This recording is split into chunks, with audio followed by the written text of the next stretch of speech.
પૂજાપાઠ વગેરે ત્યજી દે. મને એ જરા પણ પસંદ નથી. મેં સમગ્ર રાજ્યમાં પ્રભુનું નામ લેવા પ્રતિબંધ કર્યો છે. પિતાજી, આ માનવદેહ તો અતિ ક્ષણભંગુર છે.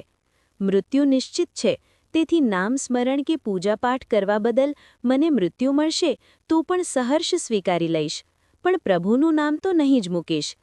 પ્રહલાદે પ્રત્યુત્તર આપતા કહ્યું. હિરણ્યકશિપુનું પિતા માન પરાજય પામ્યો. આખરે આ દૈત્યરાજ ક્રૂર સ્વરૂપે બહાર આવ્યો, કારણ કે પિતાની કાકલુદી ભરી વાણી પુત્રે કાને ન ધારી. ક્રૂર પિતાએ પ્રહલાદને ઊંચા કિલ્લા પરથી નીચે ફેંકી દેવા હુકમ કર્યો, પરંતુ પ્રભુએ પ્રહલાદને ફૂલની જેમ ઊંચકી લીધો.